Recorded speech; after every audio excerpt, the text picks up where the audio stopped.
Olá, você que me segue no Rodrigo Silva Arqueologia, dia de vídeo novo, dia do nosso encontro interativo aqui pela internet, ainda que seja um encontro virtual, mas é onde eu tenho a oportunidade de sempre partilhar com vocês temas relacionados à Bíblia, à religião cristã, à arqueologia, à teologia.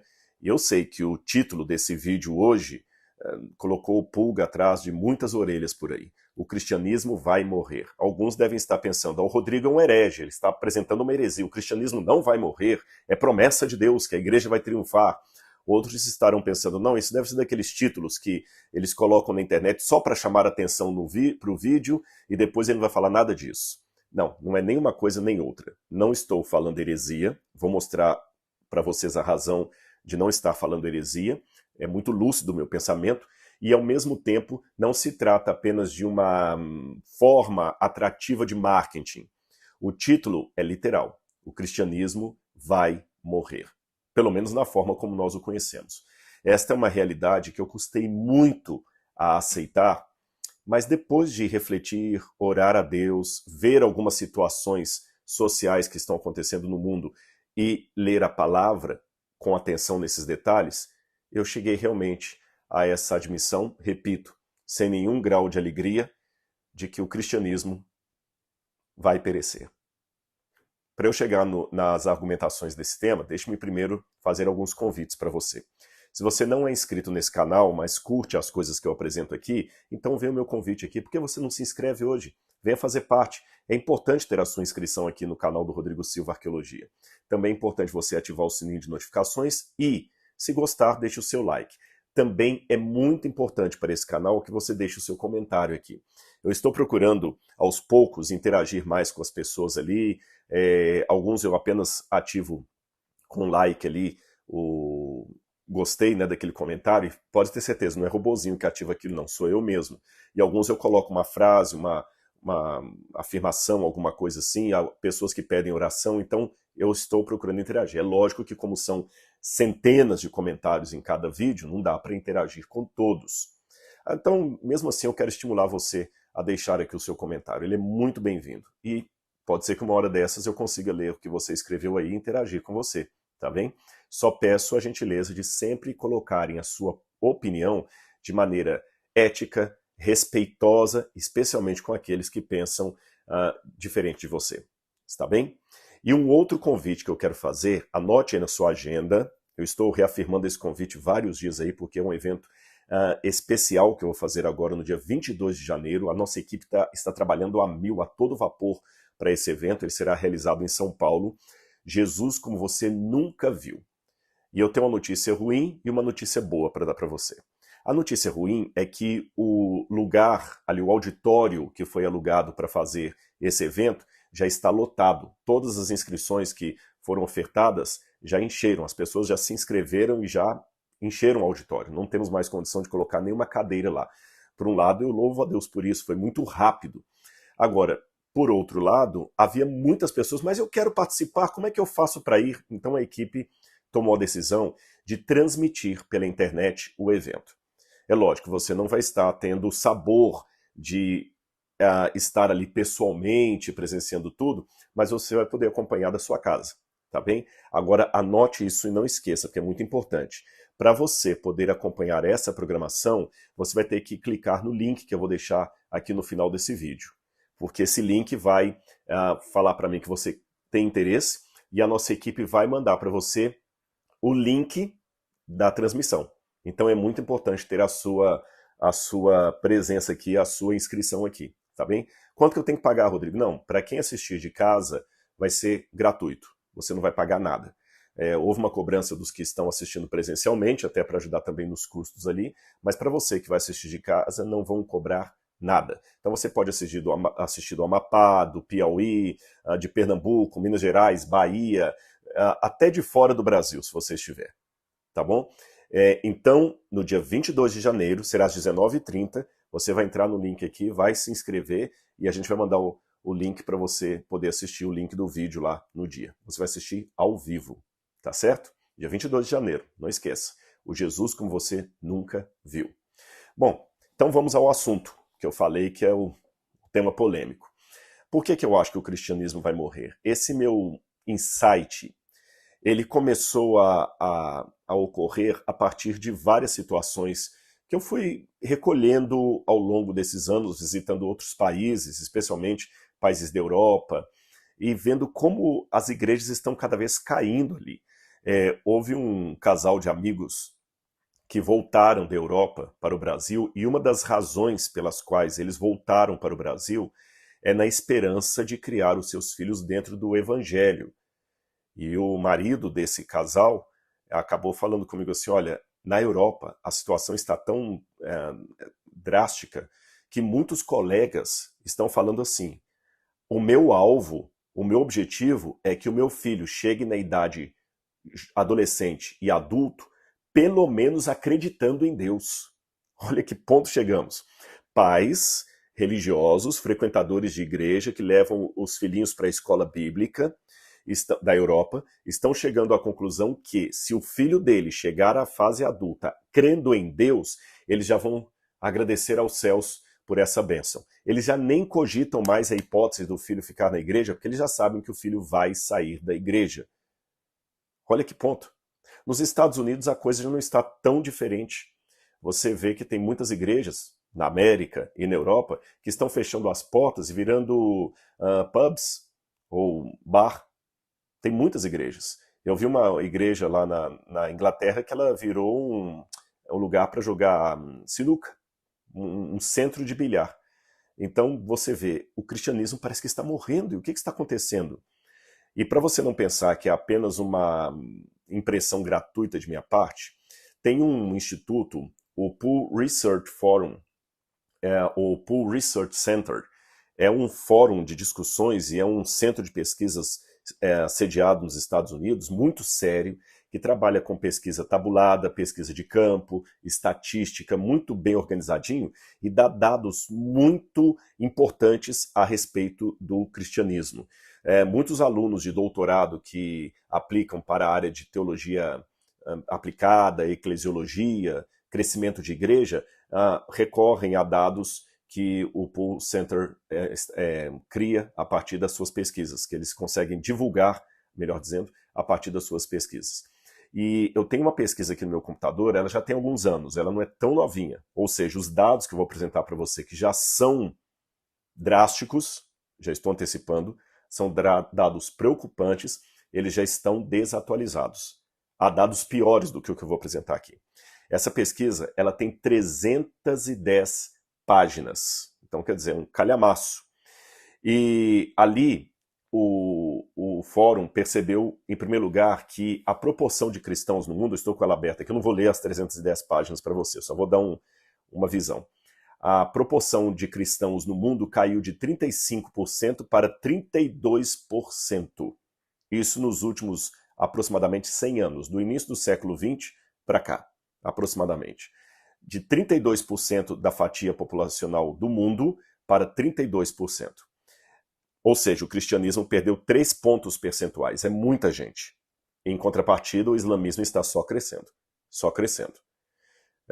O cristianismo está perdendo, o islamismo está crescendo, e em pouco tempo o islamismo poderá ser a maior religião mundial. Agora, esses dados que eu apresentei, eles ficam ainda piores quando nós setorizamos alguns lugares do mundo. Deixe-me falar dos 2 maiores continentes cristãos da história, Europa e as Américas. Você sabe que em toda a história da igreja, o cristianismo cresceu mais na Europa e na América, mais até do que na Ásia. Os grandes concílios ecumênicos foram na Europa, a história da Reforma Protestante começou na Europa. É um capítulo na Europa e um capítulo na América, a partir da fundação dos pais peregrinos como Mayflower, que inauguraram ali na América do Norte a maior nação protestante do mundo. Então você tem o catolicismo em Roma, você tem os grandes reformadores ali na Alemanha, na Suíça, na Inglaterra, você tem os grandes movimentos presbiterianos, calvinistas, né? Presbiterianos é calvinista, wesleyanos ou metodistas, todo mundo sediando ali na Europa, conversão, suposta conversão de Constantino ao cristianismo na Europa. Depois você tem na América a criação de outros grandes nichos do cristianismo, como o pentecostalismo da Azusa Street, Os Mormons, embora alguns pensem que os Mormons seriam seita e não cristianismo, não é o meu ponto aqui. Os Adventistas do Sétimo Dia, a Assembleia de Deus, embora ela começa no Brasil, né, ali em Belém, mas ela bebe na fonte da Azusa Street. E mesmo que eu estou falando do pentecostalismo brasileiro, estou nas Américas. Então é a América como continente e Europa, que detém toda os grandes capítulos do cristianismo e a maior população. Agora vejam bem, quando eu falo apenas de Europa, o Pew Research Center me disse que na Europa, nesse mesmo período de tempo que eu descrevi para vocês, desde o início do século XX até aqui, o percentual de cristãos na Europa caiu 19 pontos. 19 pontos. Ou seja, no início do século XX, 95% da população da Europa eram cristãos. Hoje, menos de 76%. Menos de 76%. E você quer piorar esses números? Eu vou piorá-los para você. 76% é o número bruto de cristãos. Mas nesse contingente aí, tem uma grande maioria, uma maioria absoluta, que diz que são cristãos apenas porque nasceram numa família cristã, católica ou protestante. Mas eles não frequentam igreja nenhuma, não rezam para Jesus, não participam da comunhão, não leem a Bíblia. São filhos de presbiterianos, filhos de católicos, mas falando em linguagem católica, são filhos de católicos que não participam dos 7 sacramentos, falando em linguagem protestante. São filhos de protestantes que não creem no sola escritura, nem na Bíblia. Ou seja, 76% inclui aqueles que nasceram em famílias religiosas, mas eles não são religiosos. Se eu excluir esses, o percentual de cristãos compromissados na Europa cai vertiginosamente. Vamos falar da América. Vamos pegar os Estados Unidos, tá bom? Nos Estados Unidos, olha que interessante, 86% dos americanos hoje se dizem cristãos. 86%. Só que em 2010, esse número era 96%. Ou seja, de 2010 para cá, já caíram 10 pontos percentuais os valores, a fatia populacional do cristianismo só nos Estados Unidos. E então, com esses dados, como é que eu posso falar que o cristianismo vai continuar? E para você não pensar que eu estou me valendo apenas de estatística, olha o que a Bíblia falou. Lucas capítulo 18, verso 8 diz assim, eu vou ler o verso 7. Será que Deus não fará justiça aos seus escolhidos, que a ele clamam dia e noite, embora pareça demorado em defendê-los? Digo a vocês que depressa lhes fará justiça. Contudo, quando vier o Filho do Homem, será que ainda encontrará fé sobre a terra?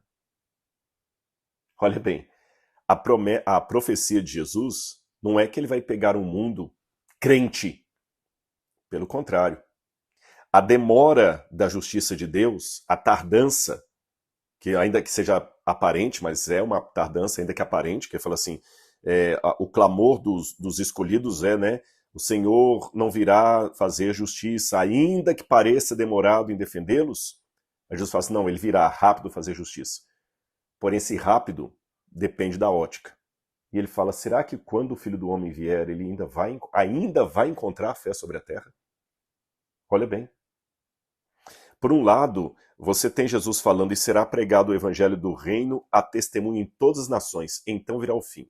Eu, por muito tempo, li essa mensagem como sendo assim, o evangelho vai ser pregado, muita gente vai converter, e aí Jesus pode voltar. Mas agora eu estou começando a pensar um pouquinho diferente. Não estou anulando tudo que eu cria antes, não. Mas eu estou vendo esse texto por uma outra ótica. E será pregado esse evangelho a todo mundo para testemunho das nações. Essa palavra testemunho tem um viés jurídico. Ou seja, para que quando Cristo vier e encontrar essas mesmas nações incrédulas, nenhuma delas possa dizer, desculpe, nós não sabíamos.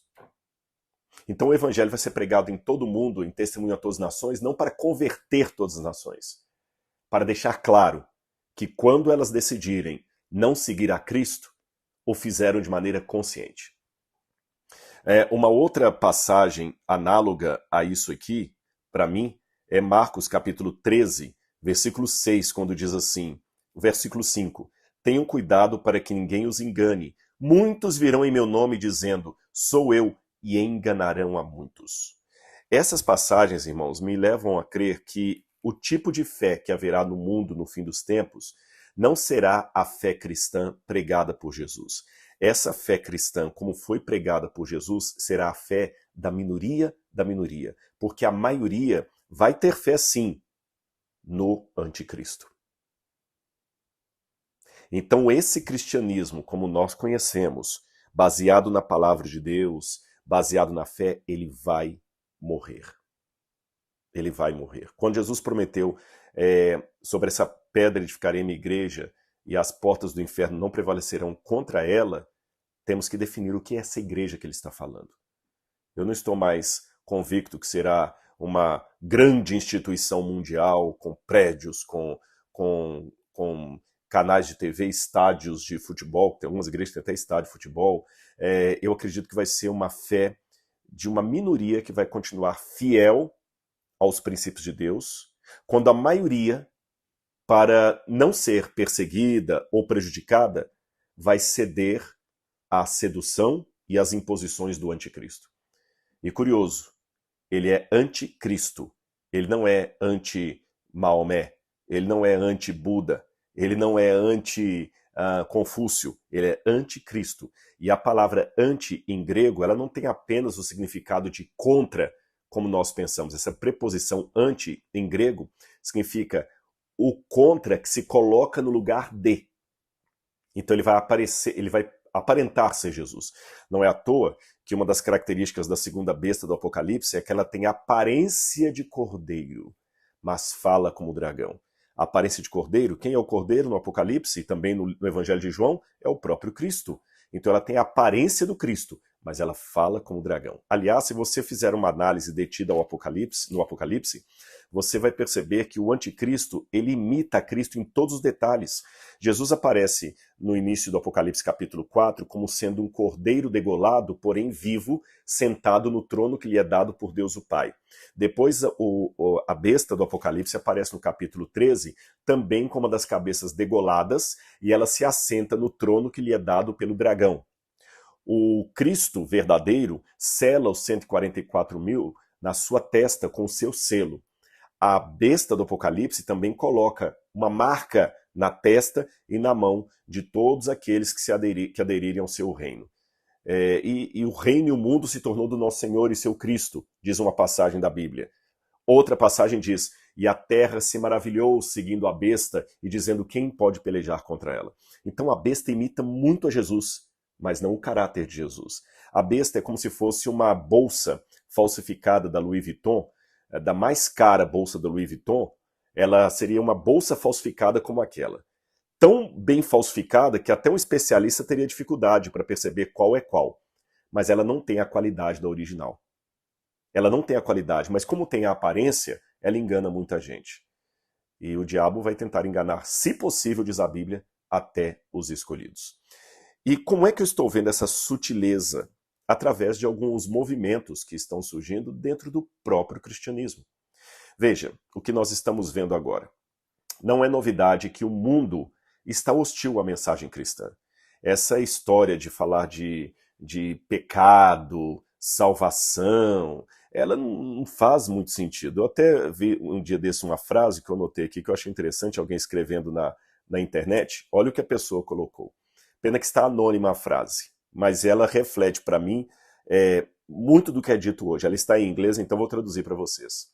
É muito fácil dizer hoje, Jesus morreu pelo meu pecado. Mas é mais difícil dizer, Jesus foi morto por se posicionar contra o mal. É mais difícil porque esta última versão demanda que nós identifiquemos o que é falso e nos coloquemos em oposição aos sistemas de opressão que estão dominando o mundo. É melhor se opor aos movimentos de opressão do que ficar nos purgando pela necessidade de justiça. Muito bem montada a frase, do ponto de vista da gramática, muito inteligente.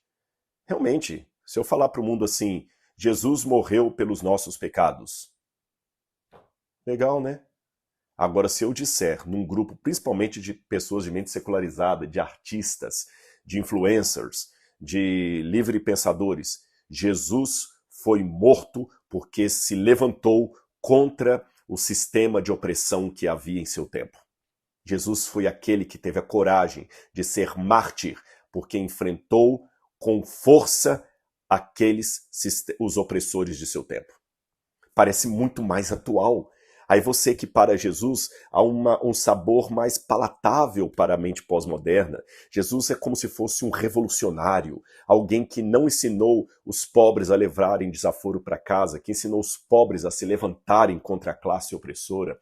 Jesus é aquele realmente que se levantou contra tudo. Então esquece esse negócio de morte vicária na cruz do Calvário pelos nossos pecados, como disse aqui a frase, apenas para nos a purgar de nossa necessidade de justiça. Não, Jesus morreu como um mártir por uma causa que nós também abraçamos. Então, nesse segundo modelo, Jesus acaba se tornando, de fato, um parâmetro aceitável. Comparar Jesus a Martin Luther King é muito mais interessante do que isolá-lo na figura de Cristo Redentor. E aí você tem algumas leituras da Bíblia que são tiradas fora de contexto e são perigosíssimas.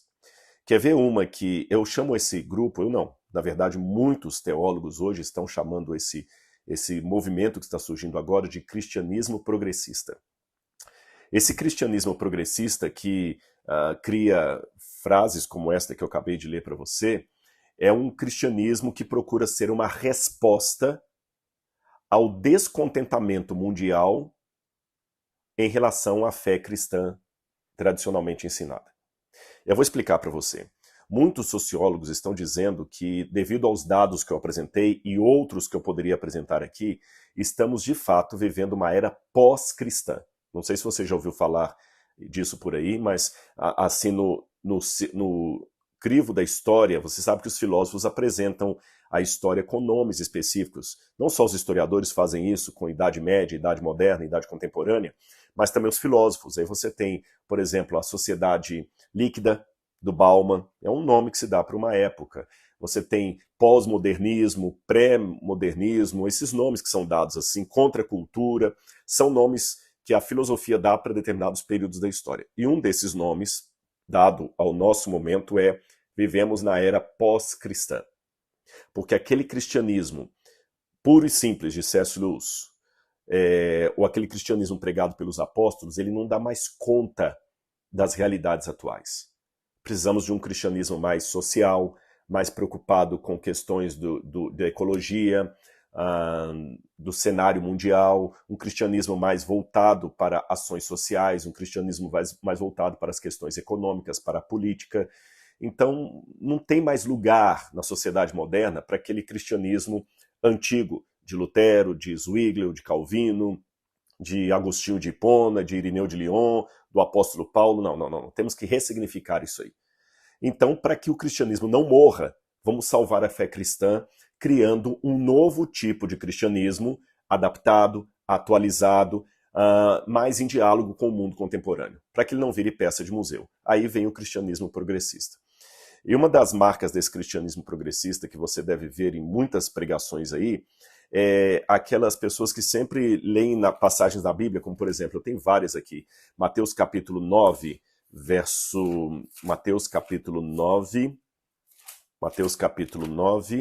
versículo 11, que diz assim, preste atenção, Mateus 9, verso 11.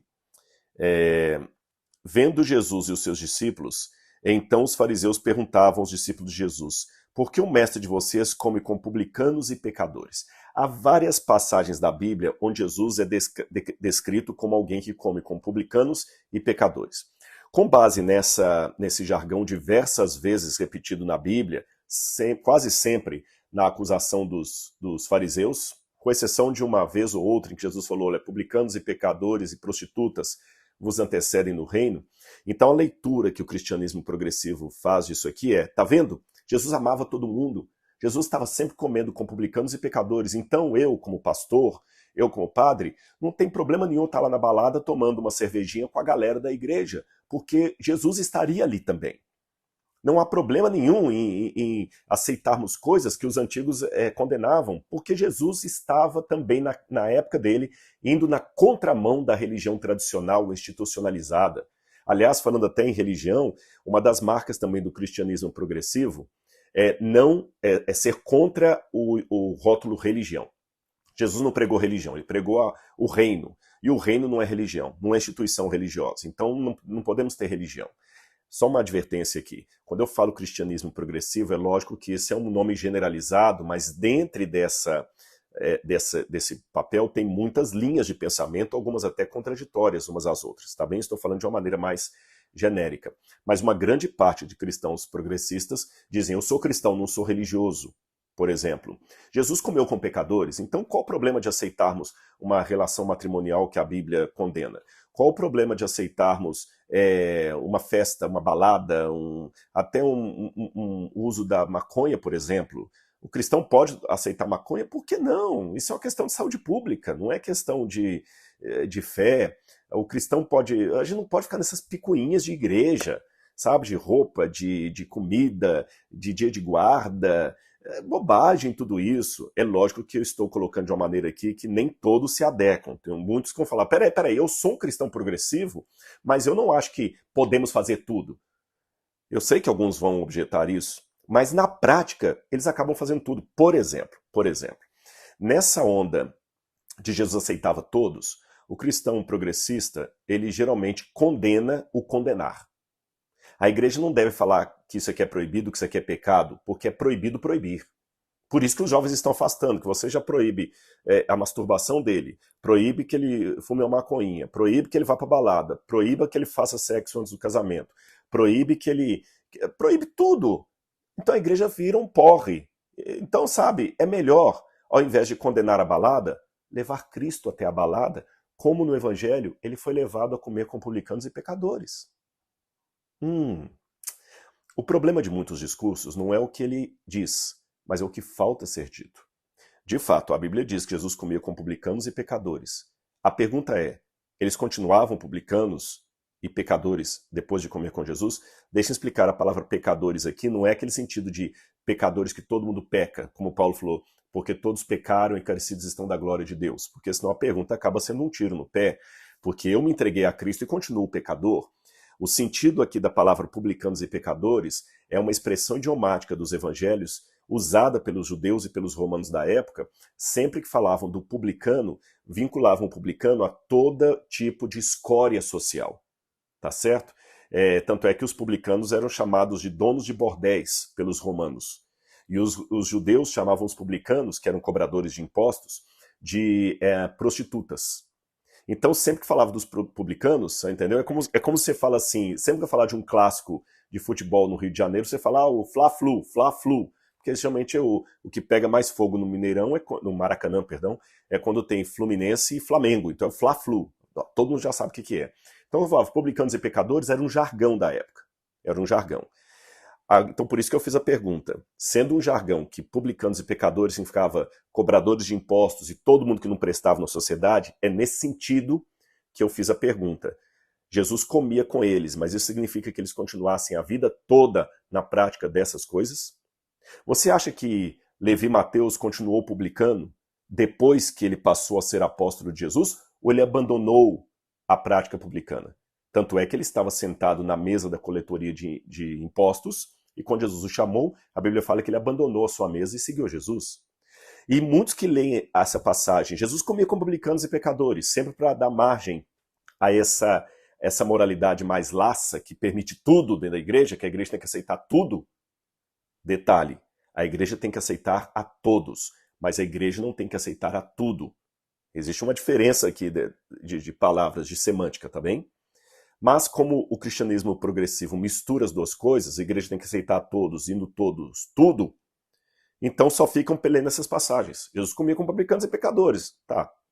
Mas por que não leem também Mateus 18, verso 17, que diz assim, veja bem, Mateus 18, verso 17. Como eu devo tratar ao irmão que peca? Se o teu irmão pecar contra você, vai repreendê-lo em particular. Se ele ouvir, você ganhou seu irmão. Mas se não ouvir, desculpe que eu li desde o verso 15, tá? Mas se não ouvir, leve com você mais uma ou duas testemunhas para que, pelo testemunho de duas ou três testemunhas, toda a questão seja decidida.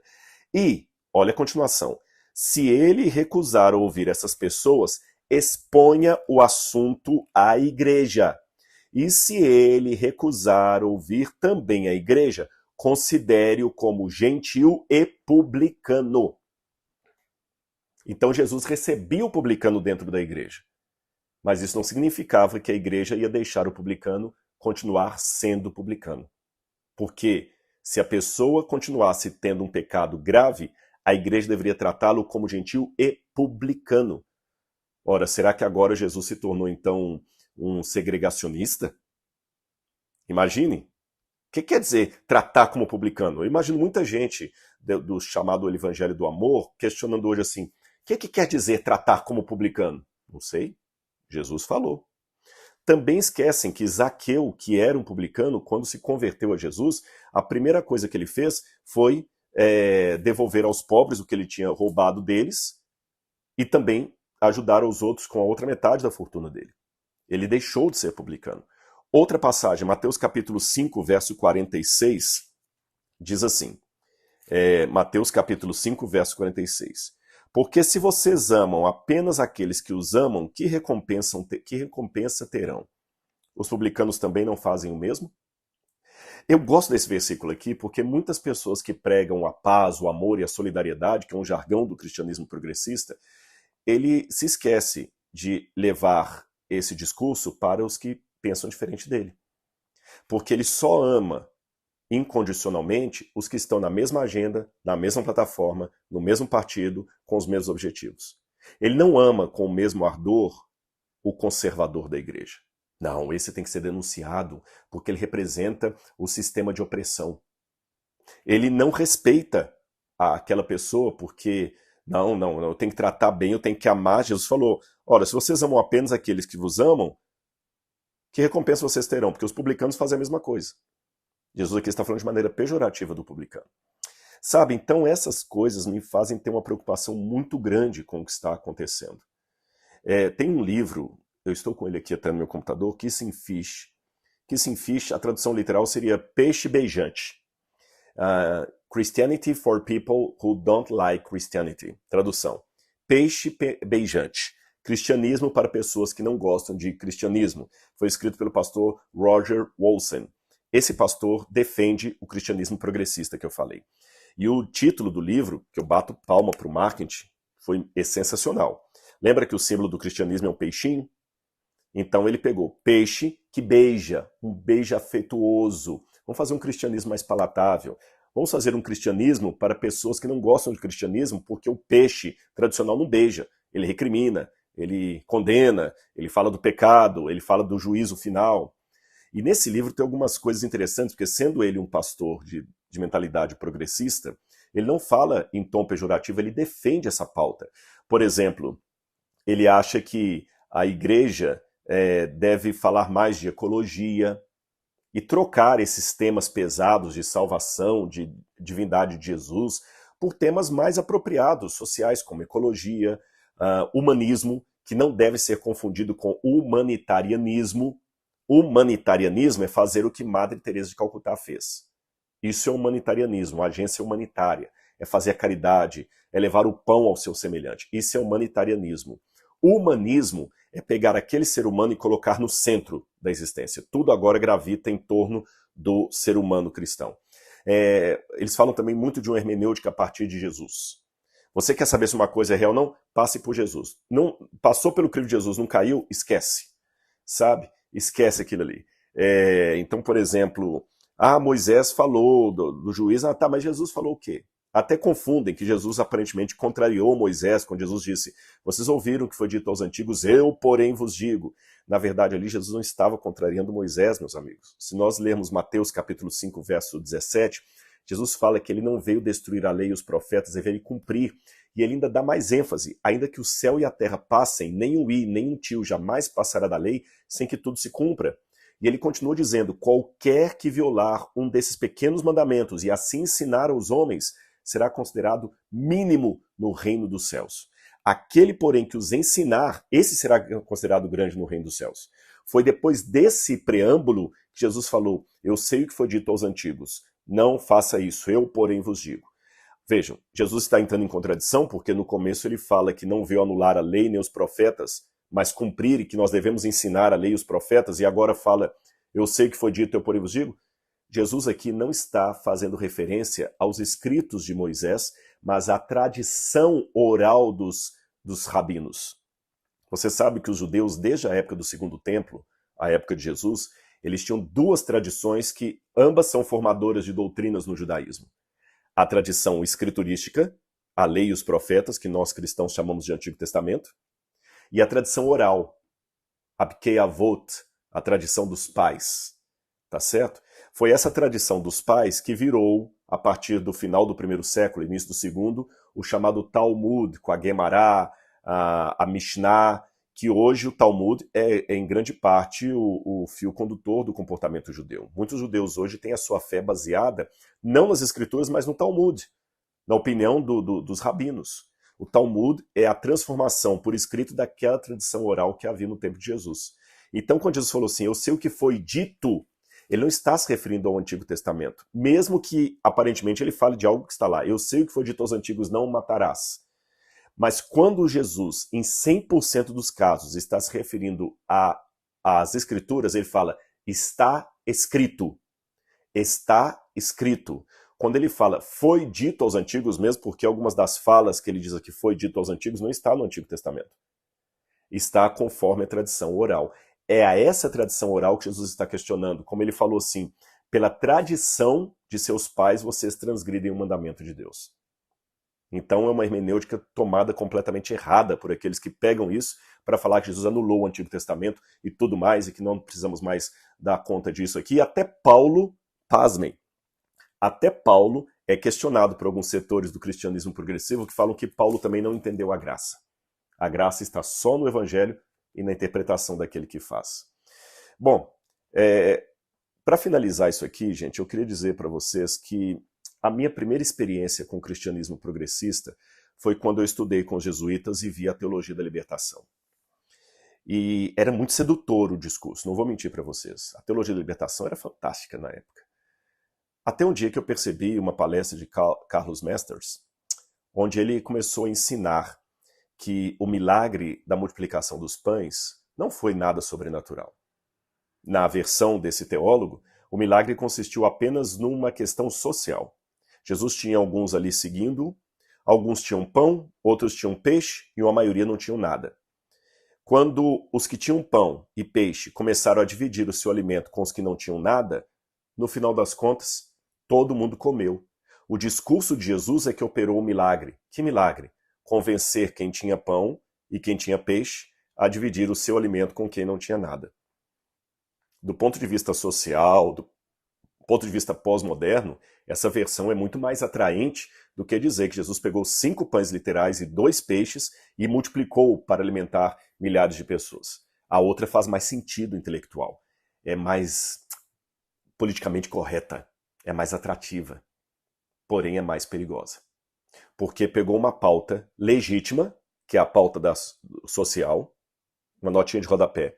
Eu não posso também, em virtude da denúncia que estou fazendo, amparar a preguiça social da igreja. Não é porque eu estou criticando esse evangelho social que eu vou amparar também uma preguiça agora, um comodismo da igreja em não fazer nada pelo seu semelhante. Cuidado, tá certo? Cuidado, que tem muita também violência contra a mulher, violência contra o negro, que foi silenciada pelo comodismo da igreja tradicional. Não podemos esquecer desse aspecto também, ele é muito importante.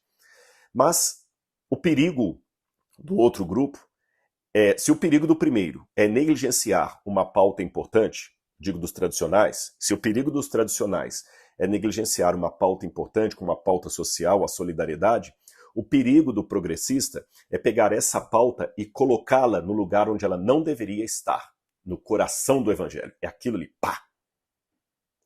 Colocá-la de tal forma no centro que elementos centrais começam a perder o seu brilho. Por exemplo, a morte expiatória de Jesus na cruz do Calvário. Eu tenho um livro aqui de Santo Agostinho de Hipona, A Cidade de Deus. Esse livro aqui foi um livro que foi um divisor d'águas no cristianismo. Quando o Agostinho o escreveu, e eu citei aqui uma página, uma parte famosa, que ele fala assim: o amor fundou duas cidades. Estou na página 477, que seria o livro 1428. De acordo, o amor fundou duas cidades. Dois amores fundaram duas cidades. A cidade terrena, pelo amor de si mesmo, e a cidade celestial, pela contemplação de Deus e o amor de Deus. E essas duas cidades que Agostinho coloca aqui seriam Jerusalém e Babilônia. Quando Agostinho escreveu isso aqui, a igreja tinha conseguido o poder político. E Agostinho estava escrevendo o Cidade de Deus de uma maneira triunfante, porque o reino finalmente se estabeleceu no mundo, porque o cristianismo agora é Roma.